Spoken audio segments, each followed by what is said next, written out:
Hai G6, bertemu lagi dengan Miss Riana.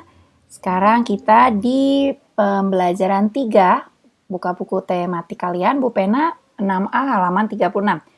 Pertama adalah muatan IPA. Kita akan kembali membahas tentang ovipar, vivipar, dan ovovivipar. Oke. Nah, di sini kita akan bahas peta pikiran. Peta pikiran itu berarti mind map, seperti mind map ya. Di sini di tengah adalah judulnya tentang perkembangbiakan hewan. Kita bahas ada 3 jenis, ada vivipar, ovipar, dan ovovivipar. Jadi peta pikiran itu seperti ini. Kita biasanya sebutnya mind map kalau dalam bahasa Inggris. Nah, untuk vivipar contohnya adalah paus. Perkembangbiakannya dengan cara melahirkan. Embrio tumbuh di dalam tubuh atau rahim induknya. Sedangkan untuk ovipar, perkembangbiakannya dengan cara bertelur, embrio atau calon individu baru tumbuh, individu yang baru tumbuh di dalam telur, contohnya ada ikan lele. Sedangkan ovovivipar, perkembangbiakan dengan cara bertelur kemudian melahirkan. Penjelasannya adalah ini. Embrio tumbuh di dalam telur yang disimpan di dalam tubuh induknya. Setelah menetas, individu baru pun akan dikeluarkan dari tubuh induknya dengan cara melahirkan. Padahal sebenarnya awalnya bertelur dulu ya di dalam tubuh induk. Nah, sekarang kita perhati yuk. Untuk mengidentifikasi perkembangbiakan hewan. Perhatikan hewan-hewan berikut, kelompokkan termasuk yang mana? Ovipar, vivipar, atau ovovivipar. Lumba-lumba, vivipar. Penguin, dia bertelur, ovipar. Ikan pari, ovovivipar. Hiu, ovovivipar. Sapi, melahirkan, vivipar. Bebek, bertelur, ovipar. Kalian boleh tulis ya di buku kalian di bagian bawahnya ya. Katak, bertelur, ovipar. Kura-kura, oh bukan kura-kura, ini penyu laut, bertelur, ovipar. Dan kelelawar. Kelelawar itu adalah mamalia, dia melahirkan, berarti dia adalah vivipar. Ya, silakan tulis langsung saja di bawah buku paket kalian supaya kalian tahu bagaimana cara perkembangbiakannya. Sekarang kita akan ke muatan bahasa Indonesia, masih tentang ide pokok yang berada pada laporan. Kita diberitahu lagi nih bahwa langkah-langkah untuk membuat peta pikiran berdasarkan ide pokok laporan seperti ini. Sebelumnya kita sudah pernah bahas peta pikiran ya. Seperti biasa, dibaca dulu laporannya dengan baik, kata kuncinya, lalu apa saja ide pokok dari setiap paragraf. Nah, kalian bisa menggunakan kata tanya apa, di mana, kapan, siapa, mengapa, dan bagaimana untuk menemukan gagasan utama atau ide pokok dari laporan. Sekarang, misalkan minta, kita akan baca ini ya. Kita akan baca tentang rusa bawean. Rusa bawean, hewan yang mempunyai tanduk tidak hanya kerbau, banteng, dan kambing. Tetapi rusa juga merupakan hewan bertanduk. Rusa bawean jantan dewasa mempunyai sepasang tanduk bercabang 3. Tanduk rusa berfungsi untuk melindungi diri dari musuh. Habitat atau tempat hidup asli rusa bawean adalah di Pulau Bawean. Makanan rusa berupa buah, dedaunan, ranting, kulit kayu, dan pucuk-pucuk semak pohon muda. Rusa hidup berkelompok menjadi keluarga dengan rusa betina sebagai pusatnya. Sedangkan rusa jantan biasanya berjalan sendiri. Rusa jantan ikut berkelompok jika hendak bermigrasi. Kegiatan hidup rusa bawean terutama berlangsung pada malam hari atau bersifat nokturnal. Rusa bawean beraktivitas mulai pukul 17 sampai dengan 21 dan mulai menurunkan aktivitasnya pada pukul 2 dini hari sampai pukul 5 pagi. Pada siang hari, rusa bawean biasanya menghabiskan waktu untuk beristirahat. Oh, jadi ingat ya, rusa bawean ini termasuk hewan malam, berarti dia bersifat nokturnal. Nah, ini dia, tugas. Nah, jadi Miss minta kalian menuliskan di buku tulis kalian ya, tidak usah seperti ini ya. Jadi perhatikan baik-baik, tugasnya adalah menuliskan. Pertama kalian harus cari ide pokoknya dulu ya. Ide pokok dari paragraf ini, dari 3 paragraf. Lalu nanti kalian membuat peta pikiran yang ini. berdasarkan ide pokok tersebut. Contohnya, ada di sini. Jadi pertama di tengah adalah judul, berarti judulnya adalah Rusa Bawean. Kalian ada cabang 3, ada ide pokok paragraf pertama, ide pokok paragraf kedua, dan ide pokok paragraf ketiga. Kalian kerjakan ini di buku tulis saja. Lalu kalau sudah selesai, dipoto dan hasil fotonya diunggah di classroom kalian. Jika kalian belum jelas dengan tugas ini, bisa bertanya ke Miss Riana, ya. Oke. Itu tugasnya. Lanjut kita ke pembelajaran 4. Muatannya PPKN tentang nilai-nilai sila keempat Pancasila. Masih sila keempat. Sebelumnya kita juga belajar sila keempat ya. Nah, kita sekarang akan bahas pemilihan umum atau disingkat pemilu. Itu merupakan pengamalan demokrasi Pancasila atau salah satu contohnya. Berikut adalah contoh pengamalan sila keempat dalam kehidupan sehari-hari. Jadi kalau kalian tanya, contoh pengamalan atau contoh tindakan yang berhubungan dengan sila keempat, ini salah satunya. Melakukan musyawarah untuk menentukan jadwal ronda di lingkungan. Oke, ronda. Kalian sudah tahu apa itu ronda?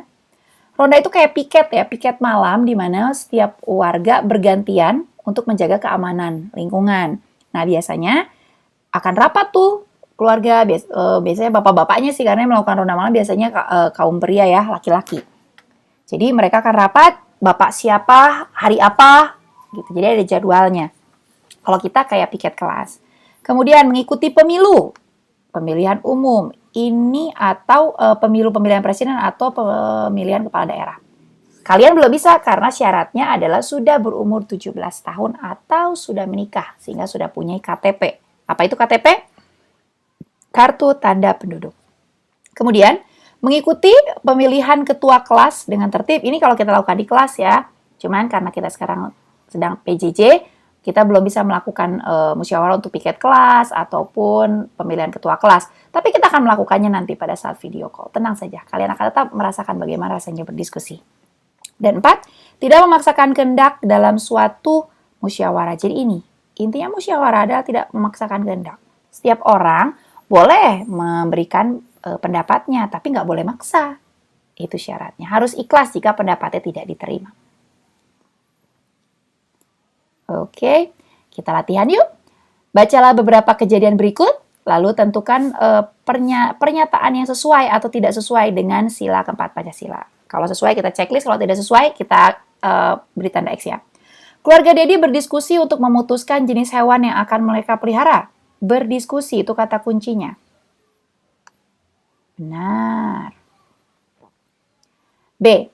Jonas menolak mengikuti pemilihan ketua kelas karena ia tidak setuju dengan semua calon yang diajukan. Aku nggak mau ikutan karena aku nggak ada yang suka sama calonnya. Bolehkah kita seperti itu? Tidak, itu tidak sesuai. C. Kelompok Komang melakukan musyawarah untuk menentukan pembagian tugas saat berkemah. Yes. Lanjut. Lalu sekarang kita perhatikan kembali semua kejadian di nomor 1 ini. Apa akibatnya jika tidak ada penerapan sila keempat Pancasila? Oke, kita bahas ya. Yang A. Kalau keluarga Dedi tidak berdiskusi untuk memutuskan jenis hewan yang akan mereka pelihara. Miss nih, mamanya. Karena Miss adalah mamanya yang galak, Miss akan bilang, nggak bisa, pokoknya peliharanya kucing. Miss cuma suka kucing, nggak suka binatang lain. Sedangkan keluarga yang lain mungkin tidak suka kucing. Jika dilakukan secara hanya satu pihak, tidak ada diskusi terlebih dahulu, mungkin yang lain akan bete ya, tidak bisa menerima. Tapi jika kita berdiskusi, kita berbicara baik-baik, mungkin pilihannya adalah kucing dan anjing. Lalu kita bilang, oh kalau kucing begini, kalau anjing begini. Lalu kalau tetap tidak bisa mengambil satu pilihan dan harus dilakukan voting. Kalian tahu apa itu voting? Nah, voting itu adalah pemungutan suara terbanyak. Misalnya, lebih banyak yang memilih anjing dibandingkan kucing. Berarti Miss sebagai mamanya Dedi harus bisa menerima kalau bukan pendapat Miss yang dipakai. Nah, kalau tidak ada diskusi, langsung saja dilakukan tanpa bertanya kepada keluarga, mungkin yang lain akan bete ya. Dan mungkin juga nanti binatangnya tidak ada yang memelihara karena kesal. Lalu Jonas menolak mengikuti pemilihan ketua kelas. Nah, kalau dia kayak gini gimana? Kalau ada satu orang yang tidak mau memilih, Terus yang lain juga ikutan. Wah, sudahlah, tidak akan ada kata sepakat. Yang dia tidak mau Jonas tidak mau dipimpin. Misalnya ketuanya Miss Riana, dia nggak suka sama Miss Riana. Kalau Miss Riana minta tolong, dia tidak mengikuti. Agak sulit ya. Itulah kenapa kita perlu pemimpin supaya ada orang yang mengatur kita. Kalau kita tidak setuju, kita bisa menyampaikan pendapat. Tapi bukan berarti kita menyampaikannya dengan cara marah-marah atau tidak mau mengikuti peraturan yang sudah ada. C. Kelompok Komang tadi kan melakukan musyawarah. Kalau dia tidak melakukan musyawarah dalam pembagian tugas, dia langsung kasih aja tugas-tugasnya. Mungkin orang lain tidak akan menerima. Karena kita tidak tahu. Siapa tahu anggotanya, misalnya namanya Tony. Tony disuruh masak. Dia nggak terlalu bisa masak. Tapi dia jago memasang tenda. Sedangkan Anton, dia jago memasang tenda. Dia lebih pandai memasak dibandingkan memasang tenda. Lalu kita berikan tugas kepada orang yang tidak tepat. Mungkin jadinya malah masakannya tidak enak atau tendanya tidak bisa berdiri dengan tegak. Kenapa kita harus bermusyawarah? Supaya kita bisa tahu orang lain ada pendapat apa. Sehingga nanti keputusan yang diambil benar-benar sesuai untuk kelompok yang sedang bermusyawarah itu. Lanjut lagi kita ke bahasa Indonesia. Sekarang kita akan menemukan fakta dan ide pokok dalam teks laporan. Untuk mendapatkan fakta atau informasi, sama kayak tadi tuh. Dengan ide pokok kita bisa menggunakan kata tanya ini. Contohnya ya. Bacaan jerapah. Jerapah merupakan hewan mamalia yang memiliki ciri khas. Keunikannya adalah tinggi tubuh jerapah dapat mencapai 6 meter dan panjang leher jerapah dapat mencapai 5,5 meter. Wow. Umumnya, tubuh jerapah jantan lebih tinggi dan lebih berat dari jerapah betina. Meskipun mempunyai tubuh yang tinggi dan besar, jerapah dapat berlari dengan cepat. Makanan jerapah berupa dedaunan. Jerapah tinggal di padang rumput yang luas dan terbuka. Jerapah hidup bersama dalam kelompok. Dalam satu kelompok biasanya terdapat 10 jerapah. Kelompok tersebut biasanya tidak memiliki pemimpin sehingga seekor jerapah dapat meninggalkan kelompoknya dan bergabung dengan kelompok jerapah lainnya. Jerapah berkembang biak dengan cara melahirkan. Jerapah memiliki masa hamil yang cukup lama yaitu 15 bulan. Wow. Induk jerapah biasanya menjauh dari kawanannya ketika akan melahirkan. Setelah lahir, induk jerapah akan mengasuh anak jerapah dan melindunginya. Maaf, salah ketik sini ya. Dari hewan pemangsa. Oke, diambil dari nationalgeographic.co.id. Nah, tentang jerapah ya, ada 3 paragraf. Pertanyaannya, mengapa teks tersebut termasuk laporan pengamatan? Menurut kalian kenapa? Karena mengamati apa sih si teks laporan ini? Mengamati jerapah. Ini ada ciri-cirinya, terus makannya apa, dan hidupnya berkelompok, cara berkembang biaknya bagaimana. Jadi ini adalah laporan pengamatan. Lalu temukan fakta yang terdapat dalam teks laporan tersebut. Gunakan kata tanya yang ada di sini. Kita coba kata tanya apa dulu ya. Apa? Misalnya, apa ciri khas jerapah?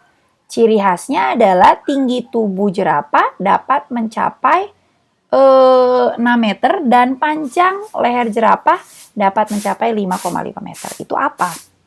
Oke, kita coba sekarang kapan? Ya, misalkan ini nih 15 bulan.